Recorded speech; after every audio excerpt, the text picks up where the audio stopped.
diberikan kepada kami. Ya Tuhan, kami manusia berdosa. Seharusnya kamilah yang menanggung semua maut, hukuman, kematian itu. Tapi dalam anugerah-Mu, apa yang layak kami terima, justru Engkau timpakan kepada anak-Mu yang tidak layak menerimanya. Bahkan apa yang tidak layak kami terima, Tuhan ambil kredit itu dari anak-Mu dan Kau taruh kepada kami. Kebaikan, kebenaran, semua Tuhan curahkan dalam hidup kami. Terima kasih Tuhan. Biarlah anugerah Tuhan itu boleh kami renungkan hari ini, dan melaluinya kami sungguh-sungguh menyadari betapa mulianya, betapa berharganya, sehingga hidup kami tidak kami sia-siakan. Selagi hayat masih di kandung badan, kami mengingat pengorbanan Tuhan. Terima kasih Tuhan. Mohon Tuhan memimpin kami untuk membaca firman-Mu, merenungkan kehendak-Mu, dan mampukan kami untuk bisa meresponinya secara pribadi di hadapan Tuhan. Pimpin hamba-Mu yang terbatas, dan tolonglah kami semuanya. Dalam nama Tuhan Yesus, kami berdoa. Amin.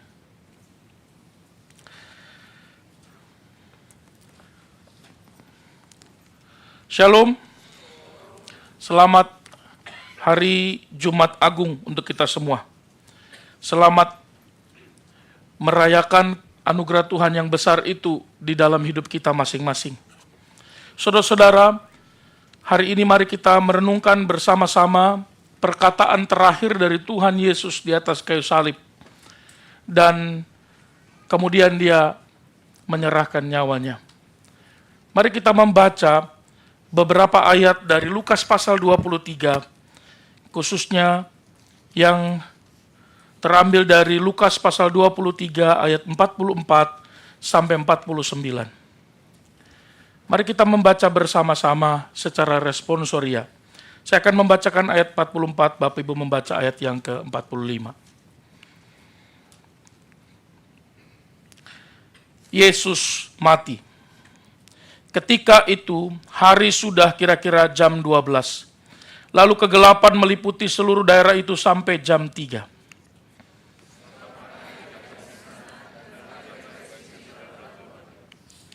Lalu Yesus berseru dengan suara nyaring, "Ya Bapa, ke dalam tangan-Mu kuserahkan nyawaku." Dan sesudah berkata demikian, Ia menyerahkan nyawanya.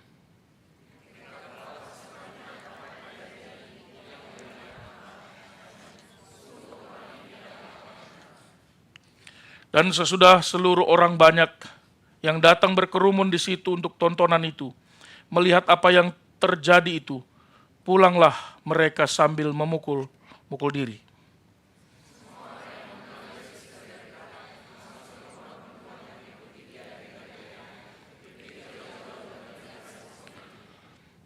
Baik, sedemikian jauh kita membaca firman. Tema kita hari ini,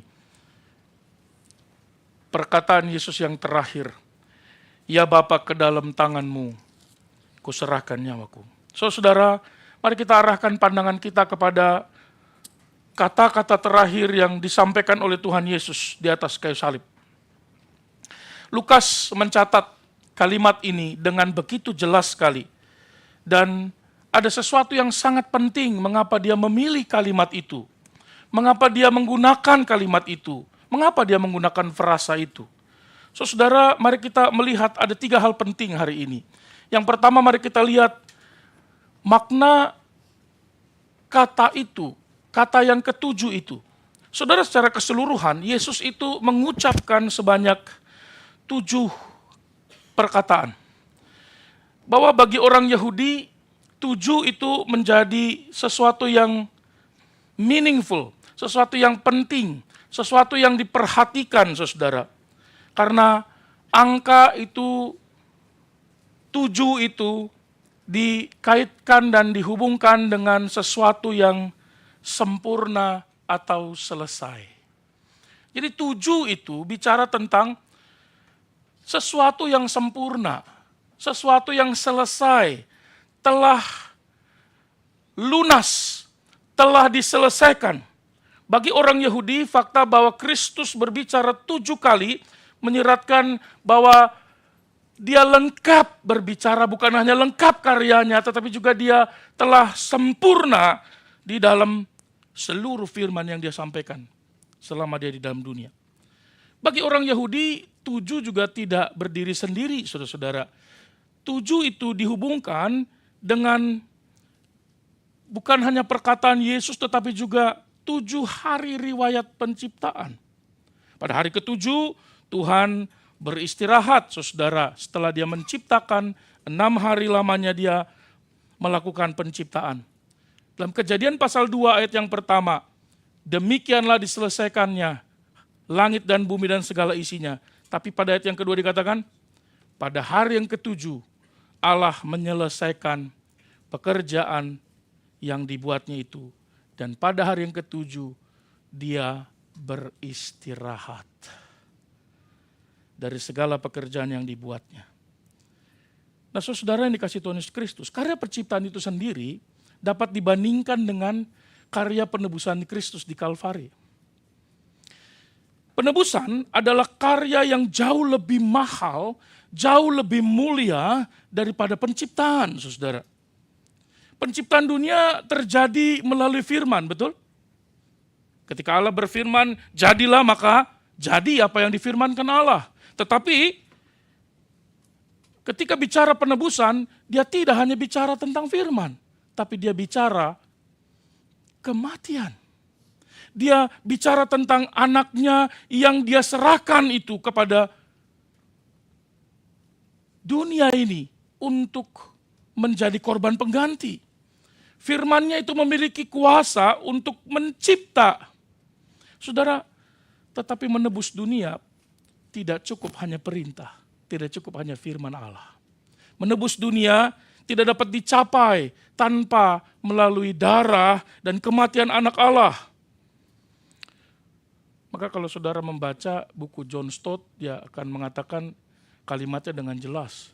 Dia berkata, lebih mudah bagi Tuhan menciptakan makhluk yang baru daripada memperbaiki yang lama. Kalau saudara dan saya adalah karya Allah yang kemudian menyimpang dari maksud penciptaan, bukan karena dia salah mencipta, tetapi karena kita menyimpang dari maksud dan tujuan penciptaan yang dimulai oleh Adam itu, maka jauh lebih mudah bagi Tuhan mematikan kita dan memusnahkannya, menggantinya dengan ciptaan yang baru, bukan? Karena cukup dia berfirman. Tetapi melakukan penebusan jauh lebih besar daripada itu. Memusnahkan itu biasa, itu gampang. Tapi memperbaiki sesuatu yang seharusnya dimusnahkan, ini pekerjaan yang tidak mudah. Ada pengorbanan di sana, ada karya yang agung yang ditunjukkan Allah di sana. Saudara-saudara, maka Allah itu menunjukkan kepada kita kasih-Nya. Makanya Roma pasal yang ke-5 ayat yang ke-8 berkata, dia telah mati. Kristus telah mati bagi kita ketika kita masih berdosa. Dia mati bagi kita ketika kita masih berdosa. Jadi dalam hari yang ke-6 adalah hari di mana Allah selesai berfirman untuk penciptaan. Di kayu salib, seruan yang ke-6 adalah seruan laporan, seruan kemenangan, seruan penyampaian berita kepada Bapaknya bahwa pekerjaan itu sudah selesai. Saudara, itu yang membuat kita semua bersuka cita. Seruan sudah selesai, membuat surga bersuka cita, sekaligus neraka gemetar, saudara. Sekarang, menyusul perkataan yang ke-6, Tuhan mengatakan, ke dalam tangan-Mu aku serahkan. Jadi seolah dia mau bilang begini, Tuhan, apa yang Kau kehendaki sudah aku lakukan. It is finished. Not that I am finished, tapi apa yang Kau kehendaki itu sudah selesai. Nah sekarang, ke dalam tangan-Mu kuserahkan nyawaku. Saudara-saudara, dia masuk ke dalam mode yang sama.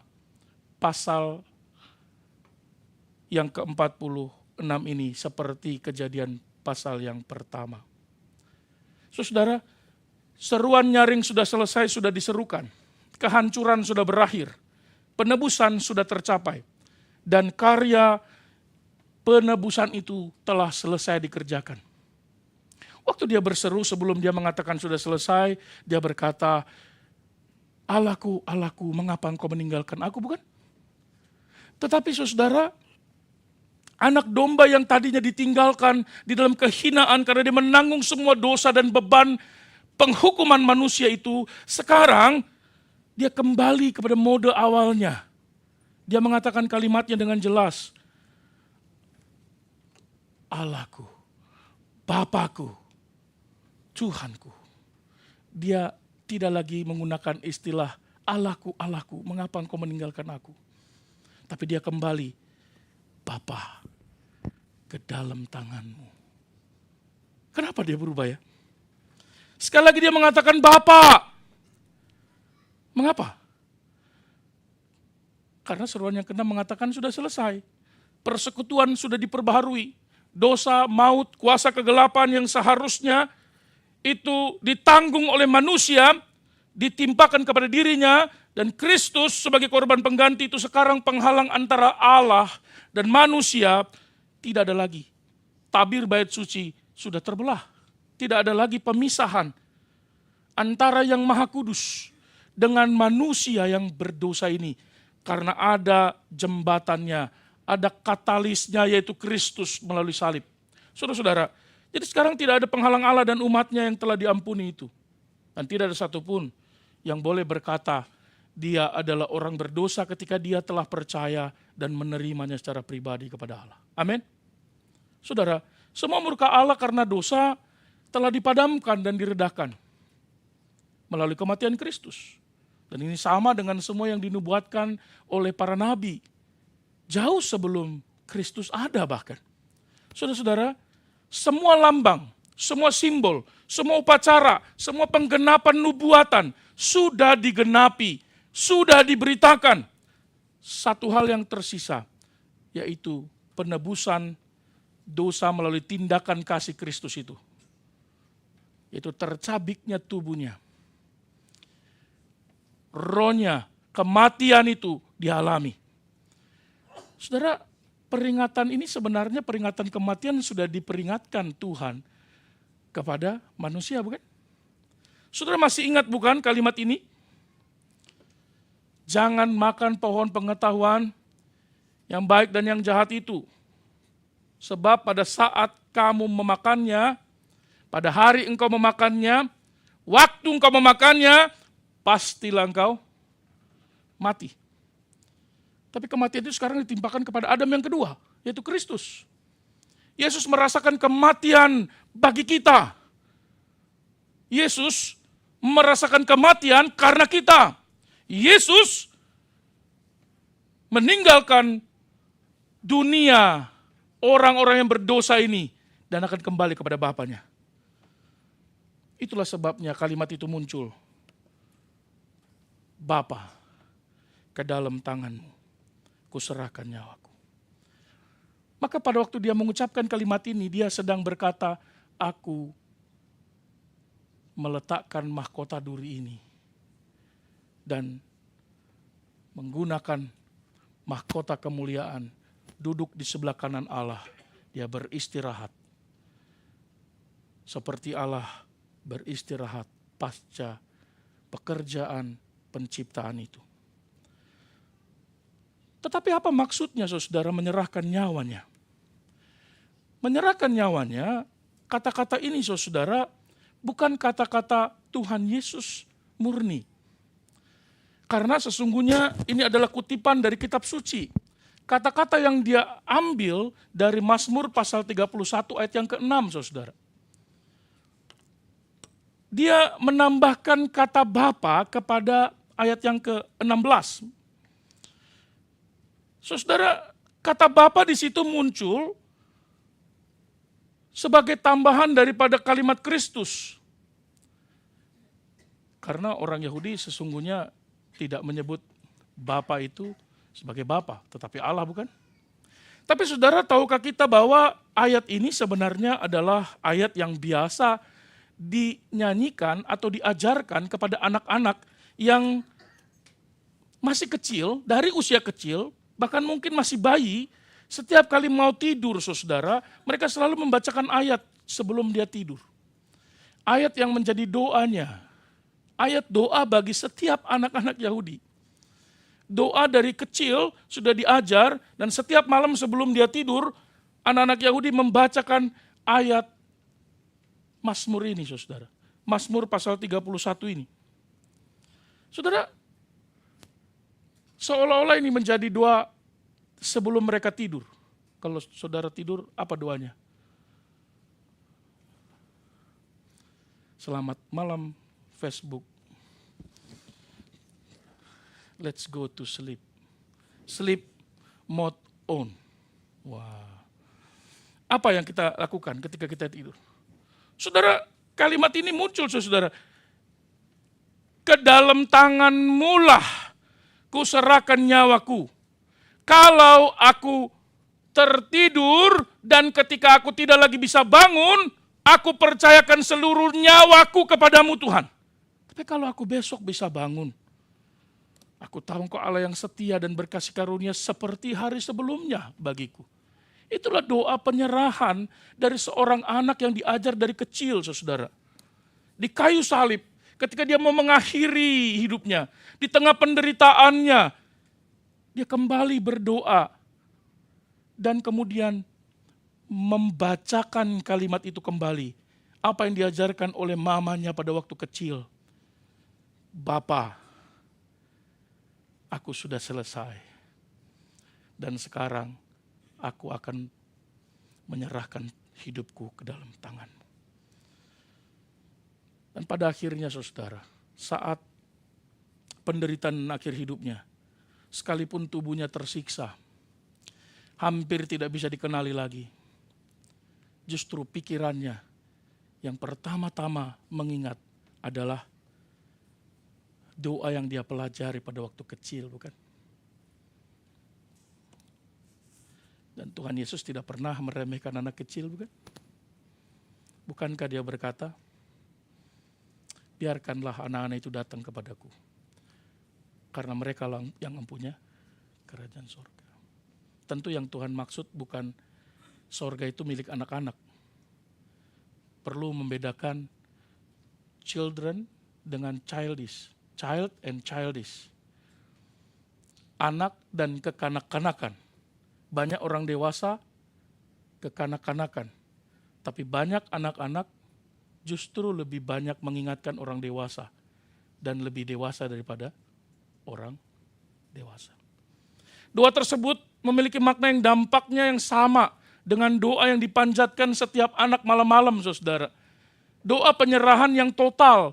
Di dalam doa dia nggak banyak berpikir dan tidak banyak tipu muslihat. Kalau kita berdoa ketika kita menyerahkan hidup kita kepada Tuhan, apa doa kita? Tuhan, semoga besok keuntunganku lebih besar. Semoga besok lebih baik daripada hari ini. Saudara, itu yang dipikiran banyak orang, bukan? Lebih alih-alih berserah sepenuhnya kepada Allah, justru mereka berpikir untuk mencari sesuatu lebih daripada apa yang sudah dialaminya. Seolah-olah berkat Allah masih kurang. Mengapa kita tidak menyerahkan hidup kita seperti Kristus yang menyerahkan hidupnya? Sekarang aku berbaring untuk tidur. Saat aku tidur, aku tidak bisa berbuat apa-apa atas hidupku. Itu sebab aku beriman kepadamu sekalipun aku dalam tidur. Mohon Tuhan agar jiwaku tetap utuh. Jika aku mati sebelum aku bangun, aku berdoa kepadamu. Mohon Tuhan jiwaku Engkau peliharakanlah. Betapa indahnya doa ini, saudara. Itulah yang Yesus katakan, saudara. Dari kalimat ini juga kita mengetahui bahwa Yesus tahu siapa dirinya. Dia tahu siapa dirinya, dia tahu kebangkitan tubuhnya terbentang di hadapannya. Pada hari ketiga dia akan bangkit, bukan? Pada hari yang ketiga dia berulang kali mengatakannya kepada para murid-muridnya. Maka pilihan kata yang dia gunakan, saudara, adalah pilihan menyerahkan nyawaku. Maka dia katakan, ke dalam tanganmu kuserahkan. Sudah, kalau sudah memahami kalimat ini, sudah akan menemukan istilah menyerahkan ini bicara tentang bersedia, willingly, bersedia menyerahkannya, meletakkannya. Kalau menyerahkan itu bagaimana? Ya nanti kalau ada kita pulang, kita serahkan ya. Nih, kuserahkan padamu, kau jaga baik-baik. Kalau diserahkan lalu kantongin lagi, itu namanya pura-pura menyerahkan. Kalau saudara berdoa, Tuhan tolonglah pelihara aku, tapi terus masih berusaha kan? Itu namanya pura-pura berserah. Sebenarnya terserah. Memang beda-beda tipis, berserah dan terserah. Tapi waktu Tuhan berkata, aku paratitemi, aku menyerahkan, aku memberikan, aku meletakkan nyawaku kepada penjagaanmu, penguasaanmu, kepada kehendakmu. Seperti yang kau berikan kehendak kepadaku, itulah yang kau kerjakan. Bukankah dia berdoa di Taman Getsemani? Dia berkata, jangan kehendakku yang jadi, tetapi jadilah kehendakmu. Seperti itu, maka sekarang aku pun menaruh nyawaku ke dalam kehendakmu. Atau dengan kata lain, dia sendirilah yang memutuskan kapan dia akan mati. Jadi kalau ada yang berkata, kok Tuhannya orang Kristen mati sih? Masa Tuhan mati? Betul enggak? Ada yang pernah mendengar itu? Sering? Lalu saudara jawab apa? Lalu berkata, iya ya. Kalau saudara bilang iya ya, itu saudara nggak tahu berarti ya. Kok Tuhan orang Kristen mati? Masa Tuhan mati? Saudara, Yesus tidak dibunuh oleh manusia. Dia menyerahkan nyawanya kepada manusia. Bedanya apa? Stefanus pada waktu dia dirajam dengan batu, dia berkata begini, ya Tuhan, terimalah rohku. Dia tidak menggunakan istilah dan kata yang sama dengan kalimat Tuhan Yesus. Karena memang dia tahu dia tidak punya kuasa seperti Kristus punya kuasa yang memiliki dan memegang kendali atas kehidupannya. Dia tahu siapa dirinya. Dia adalah Allah yang menjadi manusia, bukan? Dan memang benar bahwa kematiannya itu direncanakan oleh manusia. Betul. Yang merencanakannya, yang bermufakat di sana, yang mengambil keputusan, termasuk yang mencuci tangan pada sore hari tadi, 2025 tahun yang lalu, namanya Om Pontus. Om Pilatus cuci tangan, darahnya tidak tertanggung kepadaku. Tetapi sebenarnya, waktu dia mencuci tangan, itulah dosanya. Karena seharusnya dia bisa campur tangan.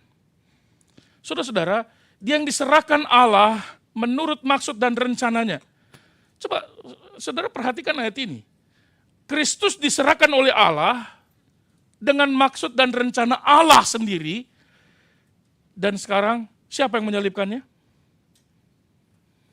Siapa? Kita. Kamu bunuh oleh tanganmu. Kitalah bangsa-bangsa yang durhaka, bukan? Kitalah orang yang berdosa itu, saudara. Dan Kristus ditangkap dan diadili seperti penjahat biasa. Bahkan orang-orang yang makan dari tangannya, yang disembuhkan melalui mujizatnya, yang diafirmasi dan divalidasi imannya, berseru dengan penuh semangat, salibkan dia, bebaskan Barabas. Awas jangan salah sebut. Jangan salah sebut. Kalau salah sebut Barnabas kan repot. Salibkan dia, bebaskan Barabas. Saudara-saudara, apakah itu berarti hidupnya diambil paksa oleh manusia? Tidak. Kenapa? Kita baca sama-sama. 1, 2, 3. Bapa mengasihi aku, oleh karena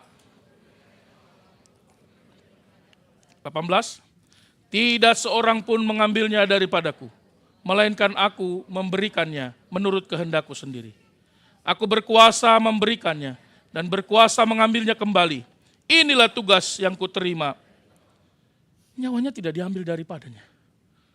Tapi kehendaknya, ketika saatnya tiba dia menyerahkannya dengan sukarela. Karena dia tahu siapa dia, apa yang dia kerjakan, apa kehendak Bapa bagi dia.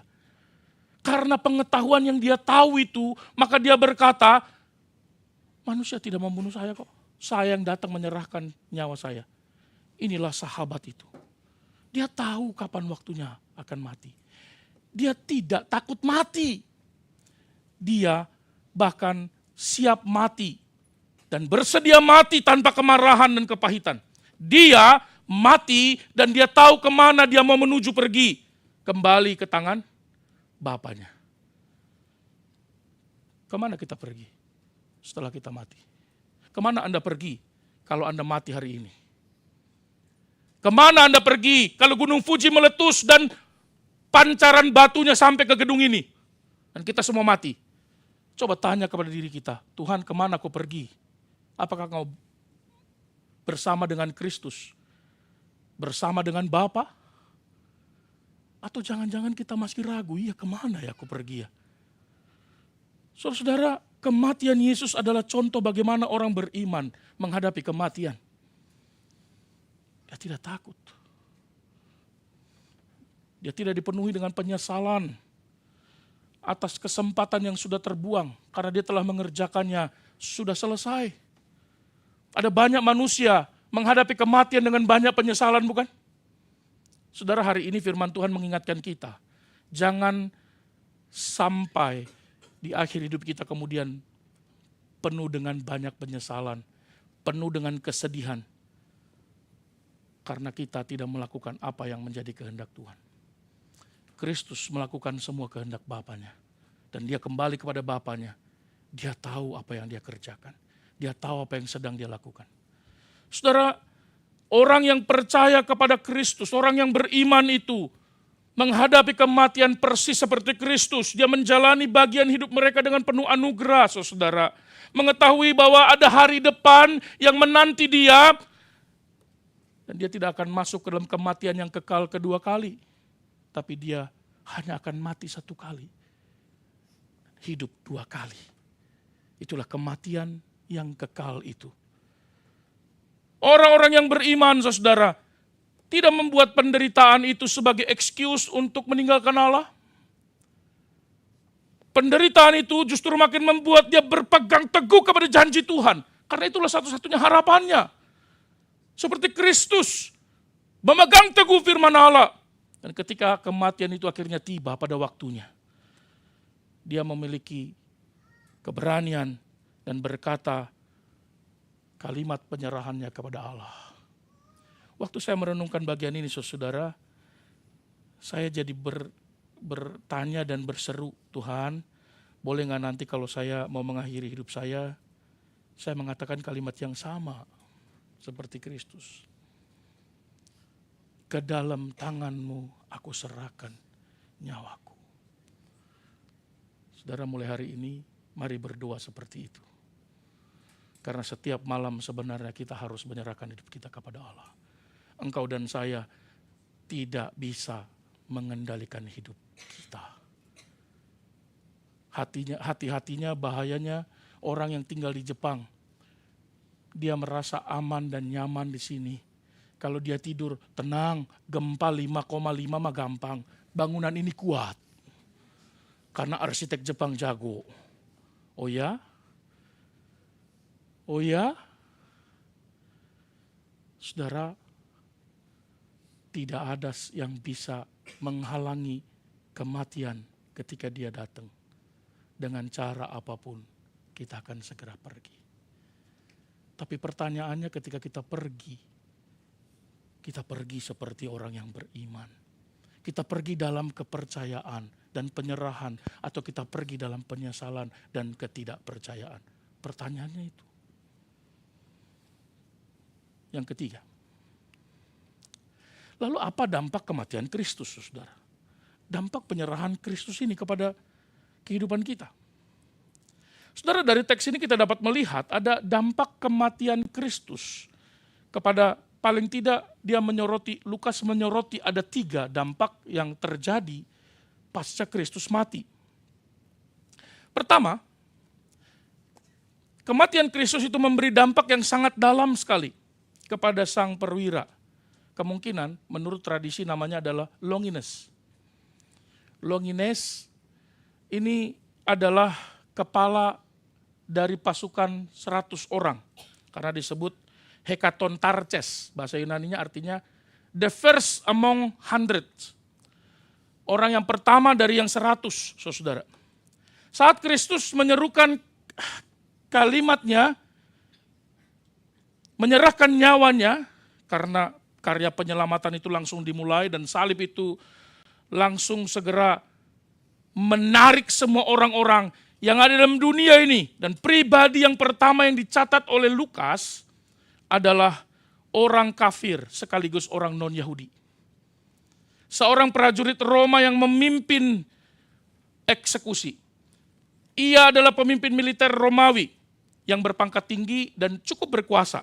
Kemungkinan besar dia juga yang bertanggung jawab atas pelaksanaan penyaliban itu. Dan bahkan mungkin dia yang menyuruh untuk mengeksekusi akhir seluruh penjahat, dipukul semua tulang tempurung lututnya dan Yesus ditusuk perutnya. Perwira itu bukan seorang pemimpin agama Yahudi, saudara. Perwira Roma itu bukan seorang rohaniawan yang moralnya baik. Bukan juga seorang imam yang sering kerjaannya di bait suci, tidak. Dia bukan orang Farisi, apalagi ahli Taurat. Dia bukan orang yang religius, dia bukan orang yang taat Tuhan, dia seorang duniawi. Tidak mengenal Allah, mungkin juga seorang yang korup, bisa jadi. Dia mungkin seorang yang sering menggunakan kekuasaannya untuk mendapat keuntungan, abuse of power dia lakukan.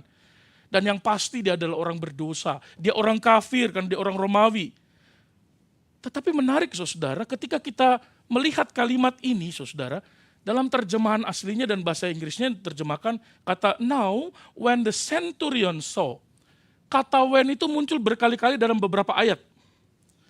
Kata when itu adalah bentuk waktu dari kata kerja dalam teks ini yang menunjukkan bentuk present tetapi berdampak untuk masa depan. Saudara, itu bukan hanya menjelaskan kata bentuk saat ini, tetapi juga ada sesuatu peristiwa yang terjadi bersamaan dan peristiwa itu menghasilkan satu keputusan yang baru. Apa yang terjadi, saudara?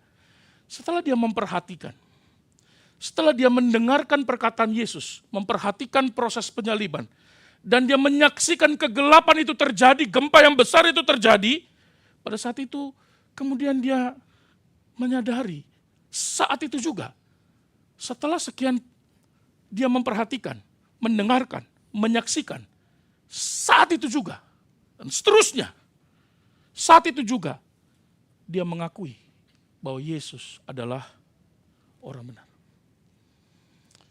Saudara, dia menggunakan istilah certainly, pasti.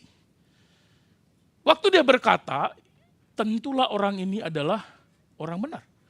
Itu mau mengatakan apa, saudara? Pada saat yang sama, dia mengakui dirinya adalah orang berdosa. Karena orang yang mengaku berdosa, dia harus pertama-tama mengakui bahwa Allah adalah Allah yang benar. Allah adalah Allah yang kudus. Aku adalah manusia berdosa. Kegagalan banyak orang sehingga dia tidak bisa percaya kepada Allah adalah menganggap Allah yang benar, tapi aku juga tidak salah. Kepala pasukan itu mengakui, dan terjemahan kita menerjemahkan, ia memuliakan Allah. Apakah kemudian dia baca Mazmur tiba-tiba, saudara? Karena dia bukan orang percaya. Apakah kemudian dia mengutip doa Bapa kami? Tidak. Apakah kemudian dia membaca kitab-kitab Nabi? Tidak. Dia hanya mengakui orang ini adalah orang benar. Dan pada saat pengakuan yang sama, aku orang berdosa.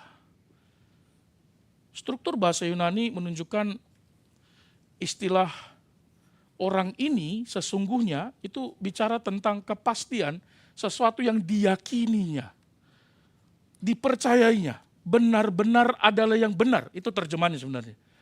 Orang ini adalah benar-benar adalah yang benar.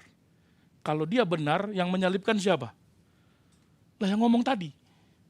Berarti dia mengaku, aku telah berdosa. Saudara, kalau begitu yang pertama bagi para prajurit Roma, orang-orang kafir, ini sama seperti kita. Kita bukan orang Yahudi kok. Kita tidak punya mazmur kok. Kita nggak masuk dalam kumpulan umat pilihan kok. Dan tidak diperlukan, untuk memuliakan Tuhan tidak diperlukan orang jadi baik dulu. Saya kadang-kadang suka sebel saudara.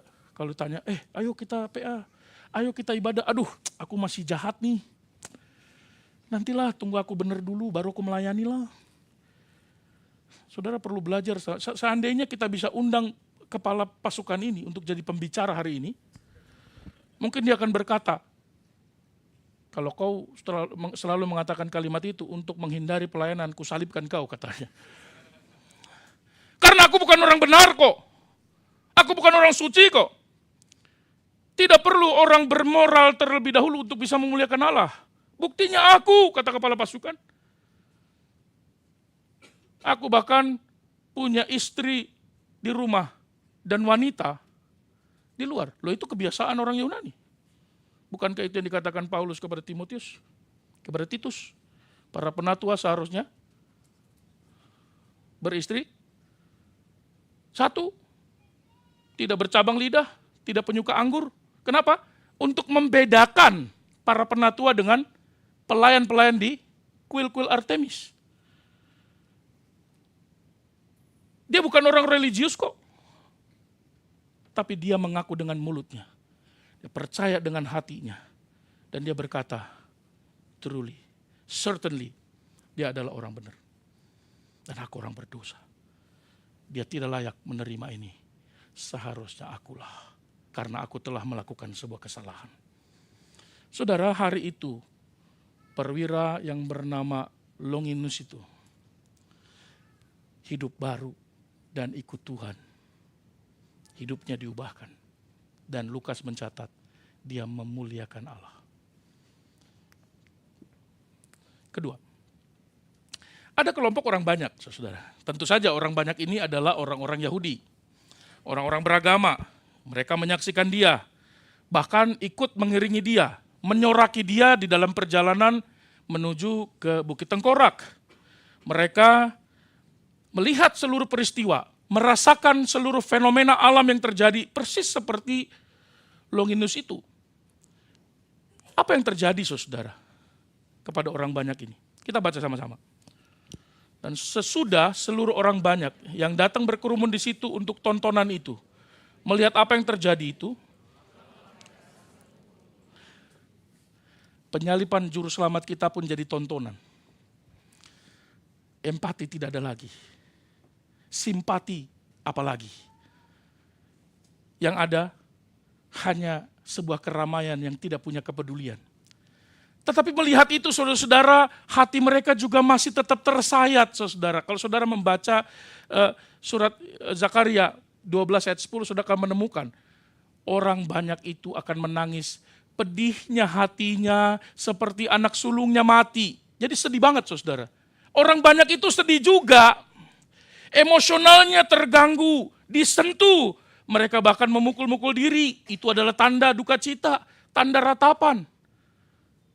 Ya, saya nggak tahu kalau orang kumpulan pada saat itu dia sedih, tapi masih sempat pinjam duit nggak? Aduh sedih banget Tuhan Yesus, bro, pinjam dong bro 100. Dia bersedih, benar-benar bersedih saudara. Mereka meratap, mereka sedih melihat Kristus diperlakukan. Kristus juga orang Yahudi, mungkin itu yang membuat mereka sedih. Tetapi teks ini bukan hanya berhenti di situ saudara. Teks itu berkata apa? Mereka pulang ke rumah masing-masing. Mereka memukul dada mereka, diri mereka, melukai diri mereka. Mereka askese saudara, melukai diri mereka sendiri. Karena secara emosional mereka memang terganggu saudara. Tetapi itulah perbuatan mereka. Emosi mereka memuncak, tapi emosi tidak sama dengan iman sejati, betul? Tidak ada hubungannya. Tapi apa yang mereka lakukan? Apakah mereka datang mendekat kepada salib dan berkata, sungguh engkau orang benar, aku orang berdosa? Tidak. Apa yang mereka lakukan? Mereka pulang dan melanjutkan hidupnya. Mungkin sesudah itu mereka sarapan pagi atau sarapan malam lah, terserah. Mereka kembali ke aktivitas mereka masing-masing. Emosional mereka hanya terganggu sebentar. Bukankah ini sama dengan orang Kristen masa kini? Jumat Agung mereka bersedih, mereka berkabung. Tapi sesudah itu mereka kembali kepada mode yang awal. Berbuat dosa lagi. Mereka tidak peduli dengan karya Kristus. Mereka hanya secara emosional. Ketika mereka menyanyikan puji-pujian yang menggambarkan penderitaan Kristus. Oh, mereka sedih, saudara. Mereka mencucurkan air mata. Mereka bahkan ada yang guling-guling, saudara. Di kampung saya itu sebuah gereja itu dilempari dengan batu, saudara. Karena Jumat Agung, setiap Jumat Agung mereka tutup gereja, jemaatnya ada di dalam, mereka meraung-raung, menangis-nangis, meraung-raung. Bahkan mengalahkan orang yang meninggal, saudara. Dan itu terjadi 6 jam mereka meraung-raung. Harus 6 jam. Kalau mereka yang itu, oh belum, 1 menit lagi. Kepala desa, saudara, waktu itu bingung, ini ada apa? Ada siapa yang meninggal? Mau dibuka gereja kok dikunci semua jendela dikunci, gak ada yang tahu, akhirnya didobrak. Mereka semua lagi berlutut, menangis, meraung-raung, ada yang guling-guling, saudara. Siapa yang mati? Yesus. Loh, 2000 tahun yang lalu. Yang menemukan mereka menangis juga bukan orang Kristen sungguh-sungguh, sehingga gak mengerti. Yang ditemukan juga orang Kristen emosional. Maka begitu dia menangis, gereja dilempari, emosionalnya berubah dari sedih menjadi marah. Maka terjadilah perkelahian. Mudah ya, switch mode-nya. Dari sedih karena pengorbanan Kristus berubah menjadi anarki. Kenapa kalian berkelahi? Habis Kristus mati. Loh, kok Kristus mati kalau kalian berkelahi? Gara-gara Kristus mati, kami nangis. Kami nangis, gereja dilempari. Wah, makin kacau dunia ini. Dulu saya belum mengerti. Setelah saya masuk sekolah teologi baru mengerti. Harusnya saya tidak ada di sana. Karena saya menjadi penonton yang mulia kan. Saya tidak ikut memarahi mereka, tapi saya juga tidak ikut menangis. Saya menjadi orang yang ketiga. Yang tidak tahu mengapa dari sana. Tapi ketiga-tiganya tidak benar kan. Mari jangan seperti orang-orang banyak ini. Mereka tersentuh sebentar, pulang sebentar, dan lupakan apa yang baru dia lihat. Seolah-olah tidak terjadi apa-apa. Ketiga, para pengikut Kristus diwakili oleh 5 orang yang ada di sana. Masih ingat 5 orang itu siapa aja? Pokoknya 3 Maria, Pak. 1 bukan Maria, Salome. 1 lagi, Yohanes. Saudara, para pengikutnya atau bahasa Alkitab itu menerjemahkan orang yang benar-benar dekat dengan dia. Orang yang mengenal dia. Karena kalau yang belum dekat dengan dia, ada yang lari kan? Ada yang menyangkalnya. Dan remindernya ada ayam berkokok gitu. Ada sebagian yang berada dekat dengan lokasi penyaliban. Dan kebanyakan dari mereka apa? Perempuan. Waduh, berbahagialah perempuan. Karena dia ada dan paling banyak populasinya di sekitar salib. Dan perempuan pula yang pertama kali melihat Yesus tidak ada di dalam kubur dan melihat malaikat, betul? Perempuan juga yang menerima berita keselamatan tentang kelahiran Kristus yang akan datang melalui Maria. Berbahagialah hai wanita. Karena engkaulah yang dikasihi Tuhan. Melihat berita dan imannya ada di sana. Dan karena wanita juga yang mengajarkan Yesus doa tidurnya. Dan ayat yang pertama yang dia ingatkan kepada Yesus. Itulah yang membuat Yesus kemudian menyerahkan hidupnya. Ada yang berdiri dari kejauhan, tapi mereka ada di sana. Mereka mengasihi Tuhan. Dan beberapa dari umat Allah yang setia, yaitu perempuan. Para wanita ini bahkan tidak lari. daripada laki-laki yang 10 orang itu. Entah ada di mana mereka. Mereka tetap berada di sana. Mereka mengabaikan semua resiko yang mungkin terjadi buat mereka. Nah, saudara, bagaimana kematian Kristus ini kita maknai? Apa respon kita dari kematian Kristus ini? Apa sikap kita? Mewakili 3 orang tadi, yang mana sikap kita ya? Saya berdoa semua jemaat G3 punya sikap seperti 4 wanita dan 1 laki-laki ini. Mereka tetap berada bersama dengan Kristus. Jangan kita berpikir kalau kita sudah pakai kalung salib, anting salib, tato salib, naik mobil suka salib. Kita orang yang paling setia kepada Tuhan. Di Kalvari ada 3 salib. Yang mana salib yang kau tato dalam badanmu itu? Jangan-jangan salib penjahat. Yang mana salib yang tergantung di leher kita itu? Salibnya orang banyakkah? Salibnya prajuritkah? Penjahatkah? Atau salib orang-orang yang mengenal Dia? Saudara-saudara, mari muliakan Tuhan. Akuilah Dia dalam hidupmu. Respons salib itu dengan kesetiaan, tidak takut akan ancaman, sekalipun ancamannya adalah penderitaan. Seperti wanita-wanita yang mengenal Kristus dengan baik, dengan benar. Dan ketika berita ini sampai kepada kita, jangan keraskan hatimu. Belajarlah dari Longinus, kepala pasukan itu, dan berkata, "Certainly, I am a sinner, and He is the righteous man." Dia adalah Allah yang hidup. Dia adalah Allah yang maha tinggi. Pastilah aku yang berdosa, dan aku datang dan berlutut kepadamu, memuliakan Engkau. Apa kesimpulan kita hari ini? Di dalam Jumat Agung ini, kematian Kristus adalah bukti bahwa kasih Allah itu adalah sempurna, selesai, total bagi dunia ini. Kasih Allah bukan hanya diberi kepada orang yang percaya, tetapi kepada orang yang belum percaya. Pengorbanan Kristus diberikan bagi semua. Dan barang siapa yang percaya, dia menerima hidup yang kekal. Kematian Kristus adalah bukti bahwa Allah membenci dosa, sehingga Dia menimpakan murkanya kepada anaknya. Kematian Kristus adalah bukti keadilan Allah yang ditunjukkan bahwa Dia tidak akan membiarkan dosa itu lepas dari jeratan hukuman. Iya, Dia penuh kasih karunia, tapi dosa Dia tidak akan biarkan. Konsekuensi dosa harus tetap dialami.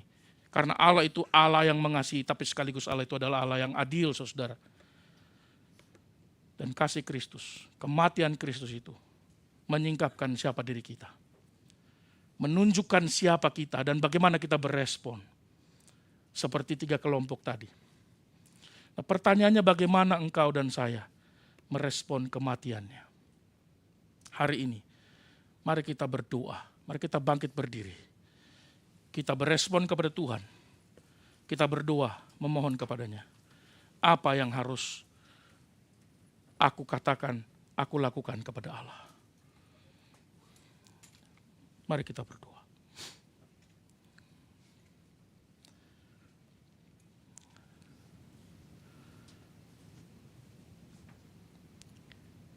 Biarlah firman-Mu terus berkumandang dalam hati kami. Biarlah hidup kami seperti orang-orang yang setia berada di sisi Yesus. Mengabaikan semua ancaman. Karena kami percaya kepada Allah. Karena kami mengasihi Tuhan. Dan karena kami sadar bahwa kami manusia yang berdosa. Ya Tuhan, hari ini kami semua datang kepadamu. Jangan biarkan kami jadi orang Kristen emosional. Jangan biarkan kami menjadi orang Kristen yang datang dan pergi. Tapi biarlah kami menjadi orang yang percaya sejati. Orang yang mengakui dengan mulutnya, percaya dengan hatinya bahwa Kristus adalah Allah.